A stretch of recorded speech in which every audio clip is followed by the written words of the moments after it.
Hola a todos.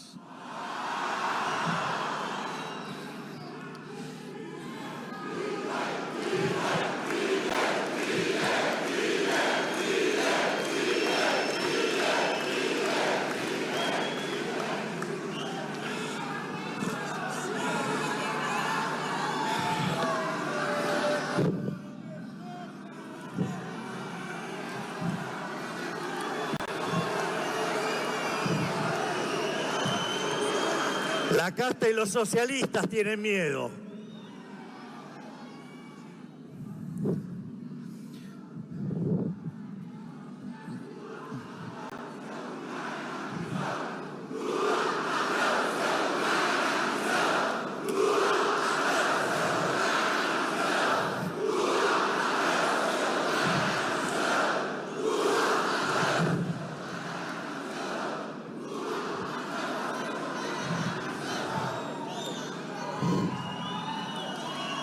Buenas tardes a todos. Quiero agradecer a las autoridades de CIPAC por la invitación y al presidente Jair Bolsonaro y a Eduardo Bolsonaro por la cálida bienvenida que he recibido.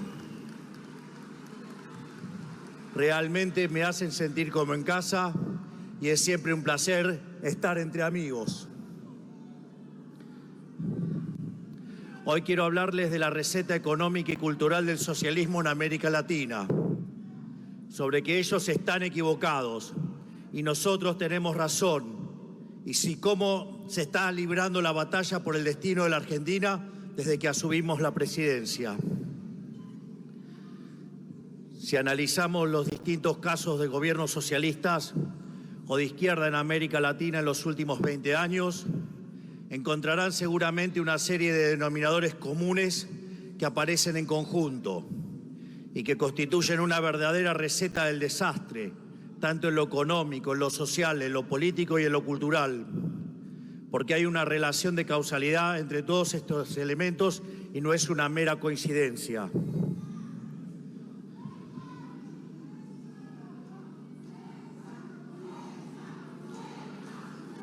¿Qué pasó? Por favor, tomen asiento para que los que están atrás...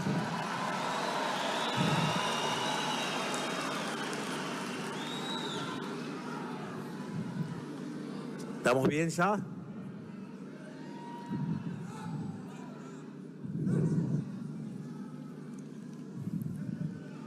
En primer lugar, es notable que los socialistas comienzan con un periodo de bonanza económica en un contexto de cuentas públicas ordenadas y precios internacionales de commodities altos. En este primer momento la economía crece, la sociedad gana en poder adquisitivo, el Estado recauda y el Banco Central acumula reservas. Pero los gobiernos socialistas se enamoran de la popularidad generada por la bonanza que heredaron, se asustan de que no vayan a ser eterna y aumentan indiscriminadamente el gasto público para sostenerla. ¿Cómo lo hacen? Subsidiando tarifas y servicios públicos, aumentando el empleo público y repartiendo dádivas de distinto tipo, lo cual etiquetan como inclusión social. Cuando la plata se acaba, empiezan a aumentar los impuestos para recaudar más, pero a costo de contraer la actividad económica y destruir la inversión. A medida que avanza el tiempo, van consumiendo los stocks para solventar una bonanza ficticia que lo único que hace es hipotecar el futuro. El stock se va acabando hasta que en un punto deben recurrir al endeudamiento. Nunca resuelven el problema de fondo, que es el círculo vicioso de expansión del gasto público y el consecuente déficit fiscal. Simplemente buscan distintas maneras de seguir financiándolo.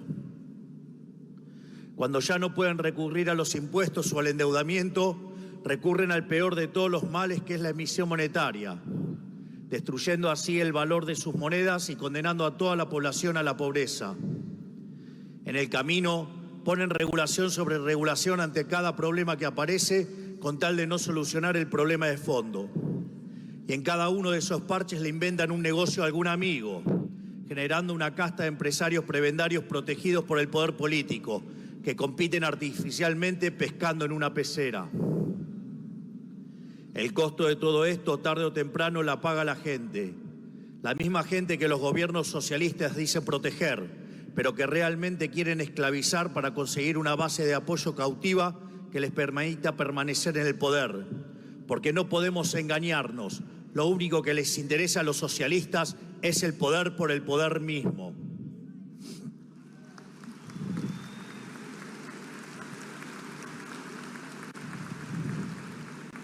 La consecuencia es que la gente termina pagando en inflación desenfrenada lo que le regalan en subsidios y termina pagando en bienes más caros y de peor calidad la política de protección industrial y manufacturera que los gobiernos promueven para beneficiar a sus amigos. Esta película ya la vimos decenas de veces en toda la región y en el resto del mundo también. No es ni más ni menos que la historia del socialismo del siglo XXI, del que tanto hemos escuchado hablar los hermanos latinoamericanos, y que defienden todos los populistas que integran el Grupo Puebla, o que también, digamos, antes se llamaba Foro de San Pablo.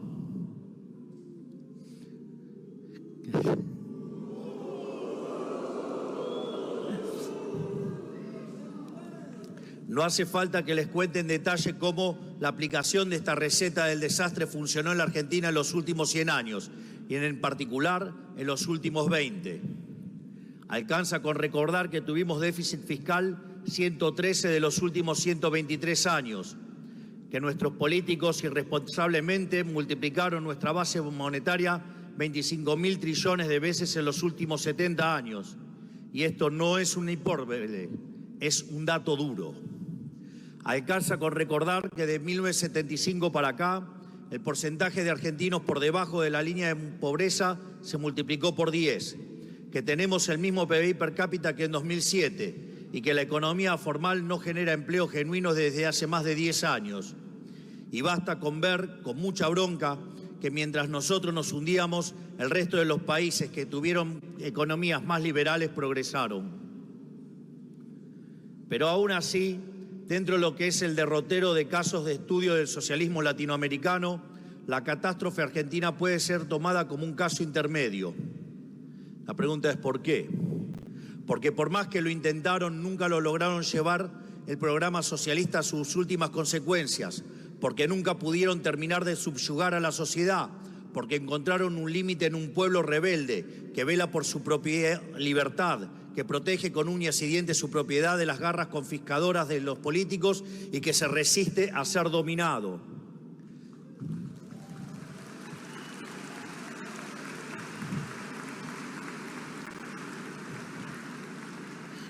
Aquí está la explicación, creo, de que la Argentina sea tan elegida entre quienes escaparon del socialismo en la región, a pesar de que prosperar en la Argentina en los últimos 15 años sin tener privilegio ha sido imposible. Porque uno puede entender fácilmente que haya 500.000 venezolanos en Chile, que es históricamente un país con una economía libre, por más de que en los últimos años el modelo que tanto bienestar generó para el común de los chilenos esté siendo cuestionado. Pero en la Argentina, con lo difícil que es, por eso siempre es grato conversar con nuestros queridos residentes venezolanos y constatar que no hay nadie más anticomunista y antikirchnerista en la Argentina que ellos. A la larga, como el socialismo es insostenible y necesariamente fracasa, los gobiernos que resisten en esa senda o terminan siendo rechazados por la sociedad o terminan violando la libertad y jugando con la vida de sus ciudadanos para preservarse en el poder. Una y otra vez la historia demuestra que los mismos que se llenan la boca hablando de la democracia, de pluralismo y de opresión son los que están dispuestos a torcer las reglas e inclusive interrumpir el orden constitucional para trincherarse en el palacio cuando el pueblo reclama un cambio. Miren lo que pasó en Venezuela, que ya no queda un solo gobierno sensato del mundo que no reconozca que es una dictadura sanguinaria. Miren lo que pasó en Bolivia en 2019, cuando Evo Morales se obstinó con un tercer mandato inconstitucional. Miren la persecución judicial que sufre nuestro amigo Jair Bolsonaro aquí en Brasil.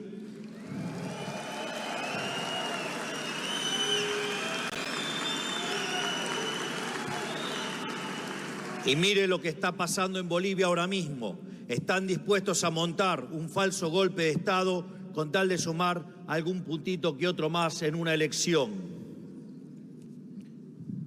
Por eso, cuando digo que la Argentina es un caso intermedio, lo es únicamente en términos relativos, porque su punto de comparación es el horror humanitario que han sido otras dictaduras asesinas de la región, como Cuba, como Nicaragua, como Venezuela, de donde se escaparon 7 millones de personas en la última década para no compartir el hambre con las que se quedaron. Y ni hablar de las experiencias socialistas del siglo XX en Europa y Asia, que se cargaron con la vida de más de 100 millones de seres humanos. Por eso digo que como el socialismo es una ideología que va directamente en contra de la naturaleza humana, necesariamente deriva en esclavitud o muerte. No hay otro destino posible para el socialismo.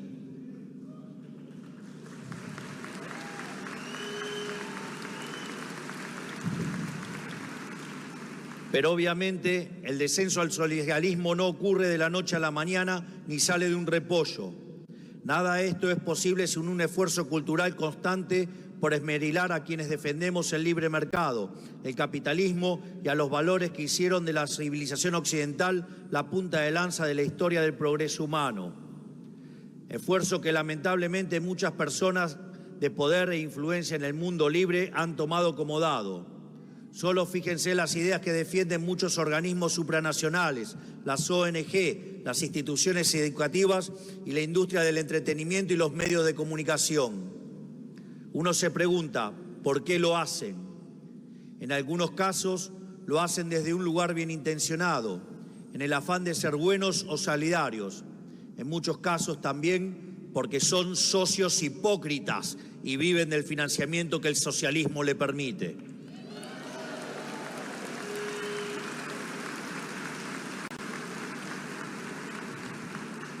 En la mayoría de los casos creo que no perciben que están jugando con fuego y están comprando un paquete cerrado que tiene como destino las trágicas consecuencias que nosotros ya conocemos. No se dan cuenta de lo destructivo que puede llegar a ser implementar las ideas del socialismo porque lo sienten demasiado lejos. Pero hay que comprender que la combinación entre buenismo y dirigismo conduce al peor de los lugares. Los buenistas se piensan que de las buenas intenciones y la empatía se derivan los buenos resultados y tienen el hubris de pensar que dirigiendo el comportamiento de cada integrante de la sociedad se puede combinar un comportamiento conjunto más eficiente. Hasta se jactan de que lo pueden hacer de manera óptima.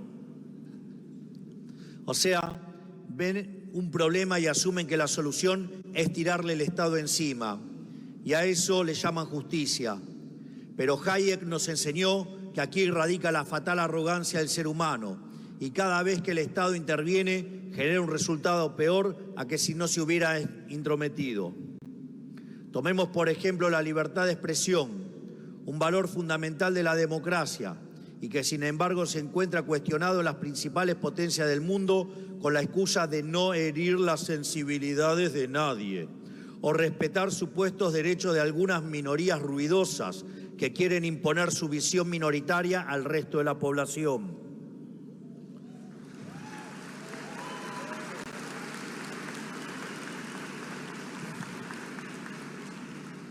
La historia del mundo es testigo de que este tipo de comportamiento decanta en censura y opresión, y sin embargo, cada vez es más frecuente escuchar cómo en países que uno creía respetaban los principios básicos de la democracia, se cometen aberraciones en materia de libertad de expresión y censura. Son cosas que parecen lejanas o abstractas, pero cada uno mira lo que lamentablemente empieza a ocurrir hoy aquí en Brasil, lo piensa 2 veces. Además, como dice Thomas Sowell, la censura, la regulación de la palabra que promueve el socialismo no es otra cosa que una confesión de su bancarrota intelectual y una declaración tácita de derrota en la batalla cultural. Porque como no se animan a enfrentarnos en el mercado de las ideas, porque saben que no pueden derrotarnos, lo intervienen y prohíben la circulación de las ideas que no les gustan y subsidian las ideas que sí les gustan.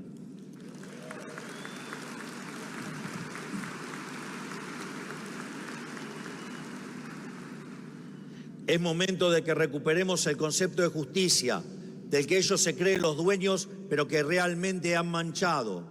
Porque la justicia a ellos es de la fatal arrogancia, y en nombre de la justicia, que ellos llaman justicia social, han cometido las atrocidades más injustas. En nombre de la justicia, han expropiado riqueza que costó generaciones construir. En nombre de la justicia, han inventado mercados cautivos para empresarios amigos. En nombre de la justicia, han violado una y otra vez los derechos fundamentales de la persona. En nombre de la justicia, le han quitado a unos para darles a otros, que casualmente son sus hijos o sus amigos.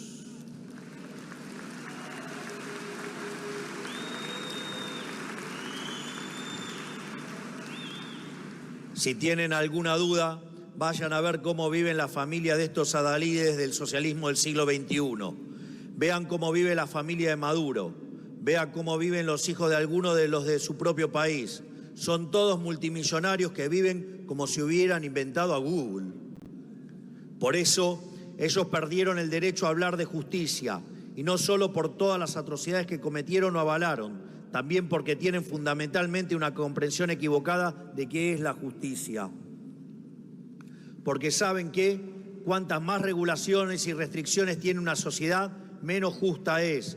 Cuanto más le confisca el fruto de su trabajo a través de impuestos a quienes producen, menos justa es. Cuanto más burócratas tiene un Estado abocado a la tarea de mirar con lupa lo que hacen los ciudadanos y pasarse los días buscando nuevas formas de arruinarle la vida, menos justa es esa sociedad.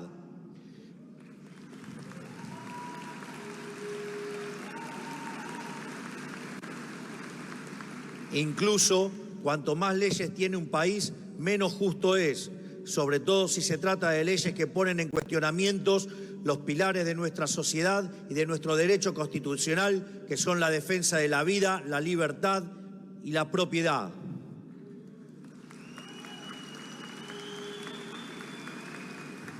O nuestra versión aquí, Dios, patria y familia.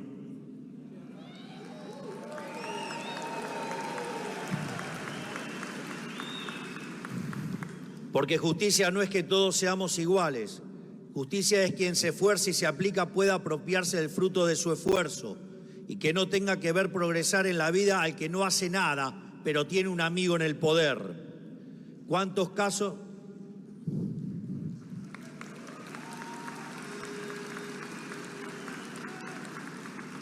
¿Cuántos casos hemos conocido nosotros, los hermanos latinoamericanos, de gente que se ha hecho millonaria de la noche a la mañana solamente por ser amigos del poder?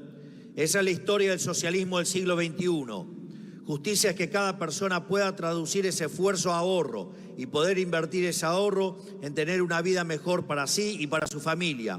Justicia es poder aplicar una vida mejor y que realice ese plan sea posible. En definitiva, justicia es que cada uno sea dueño de su vida, o como decimos nosotros, que cada uno pueda volver a ser el arquitecto de su propio destino. Eso sí es justicia.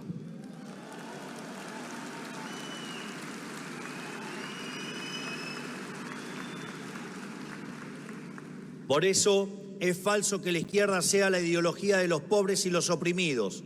Cada día queda más claro en América Latina que la izquierda es la ideología de los ricos, de los poderosos que controlan y tienen posiciones prominentes en la difusión cultural, todos entongados con el poder, obviamente. Y cada día queda más claro que la pobreza es instrumento para quienes predican el socialismo, porque la praxis operativa del socialismo consiste en tener al pobre como cliente de su sistema, porque el día que el pobre se independiza, progresa en la vida y sale de la pobreza, el socialismo pierde un cliente.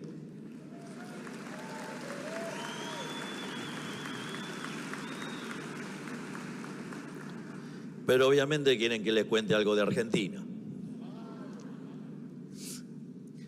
Es imposible desconocer que hoy en la Argentina soplan vientos de cambio.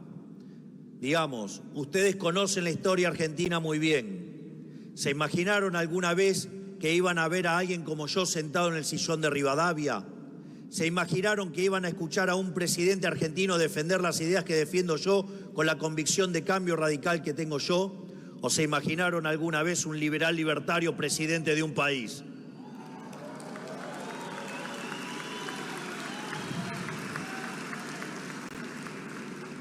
La Argentina atraviesa un momento excepcional en su historia, donde la sociedad por primera vez en décadas rechaza el modelo estatista, el modelo aplicado en muchos de nuestros países hermanos los últimos 20 años, que se agotó después de acumular montañas de miseria. La sociedad rechaza ese modelo y reclama un cambio profundo. Le está diciendo basta al socialismo del siglo XXI.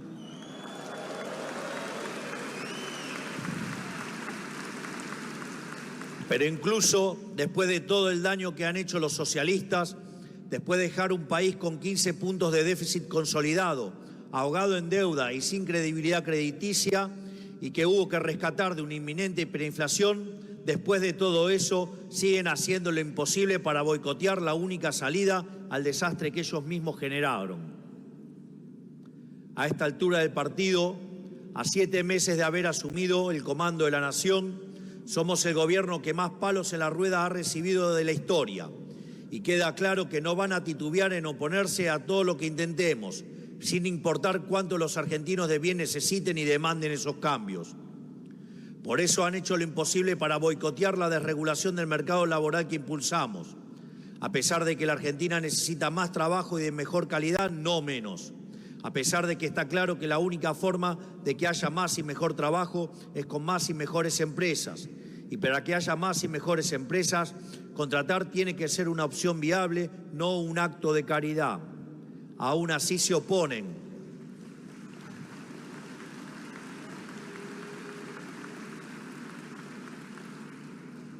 Aún así se oponen, o sea, están dispuestos a perjudicar a los millones de trabajadores argentinos con tal de ver fracasar al gobierno.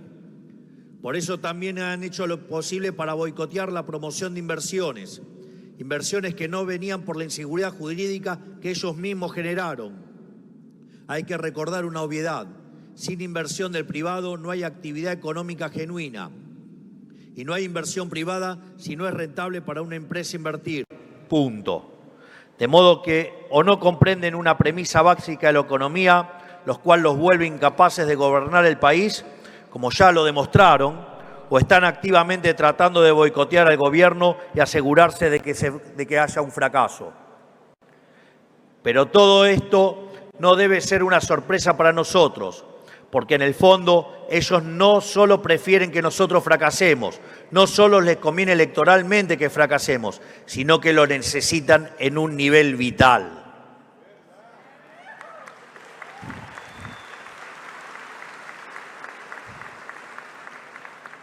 Porque si tenemos éxito, habremos desmantelado el sistema corrupto a través del cual le chupan la sangre a los 47 millones de argentinos y de todo lugar donde está vigente el socialismo. Por eso no pueden permitir que a la Argentina le vaya bien, porque ellos saben que si a la Argentina le va bien, a ellos les va mal. Por eso el nivel de obstrucción que ellos presenten será proporcional a la profundidad del cambio que nosotros queremos realizar. Y ya venimos viendo lo que están preparados para hacer para evitar que salgamos adelante. Lo hemos visto en toda la región, lo hemos visto en Chile, lo hemos visto en Brasil y lo estamos viendo en Argentina. Ellos están dispuestos a tomar el camino de la violencia y la extorsión para obstruir los cambios que reclama la sociedad. Por eso nos hicieron el paro general más rápido de la historia a pocas semanas de haber asumido, como respuesta a nuestro plan de estabilización y nuestro proyecto de desregulación económica.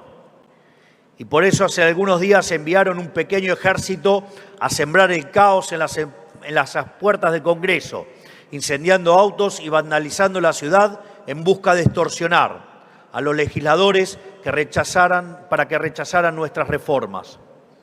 Pero ¿saben qué? Hemos logrado aprobar la reforma del Estado laboral y económica más importante de la historia argentina.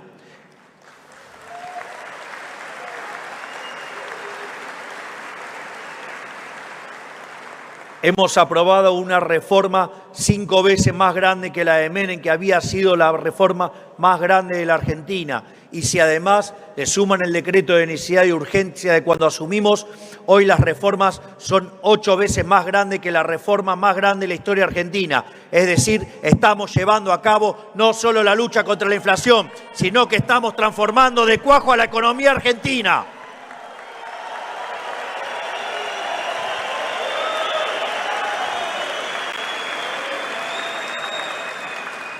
Y quiero decirles algo, vamos a salir de la miseria, les guste o no a los socialistas, con su apoyo o sin su apoyo, porque la gran mayoría de los argentinos eligió el cambio de régimen profundo que nosotros prometimos en campaña y lo eligió con el resultado electoral más holgado en décadas.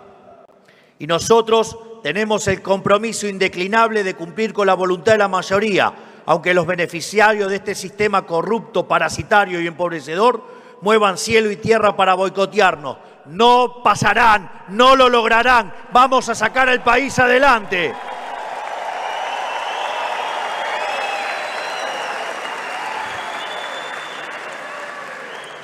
En este sentido, quiero agradecer a todos los que están aquí hoy, que han venido a escucharme y a escuchar a todos los que defendemos las ideas de la libertad.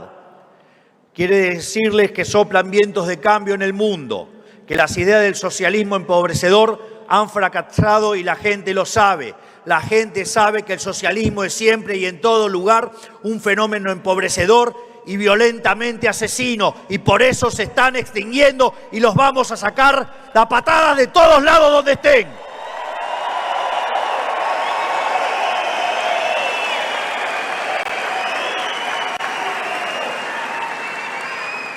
Porque han fracasado en lo económico, han fracasado en lo político, han fracasado en lo cultural y han fracasado en lo social. Y como si esto fuera poco, han asesinado a más de 150 millones de seres humanos. Es hora que el mundo despierte y que le diga nunca más al socialismo.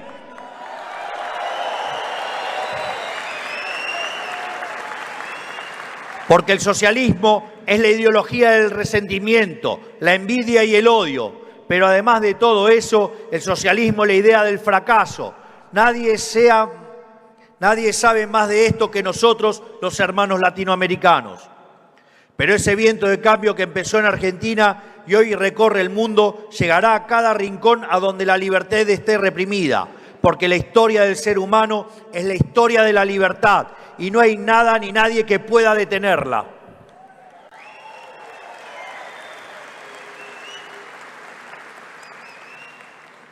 Finalmente, para aquellos menos optimistas que creen que la batalla está perdida, que no podemos hacerle frente a estructuras de poder que se han adueñado de nuestros países, quiero decirles que quien les habla ha llegado a donde llegó sin ninguna estructura, sin dinero, sin partido político ni apoyo a los medios tradicionales, pero con los puños llenos de verdades y con la convicción inalterable de que la vida sin libertad no merece ser vivida. Créanme que se puede.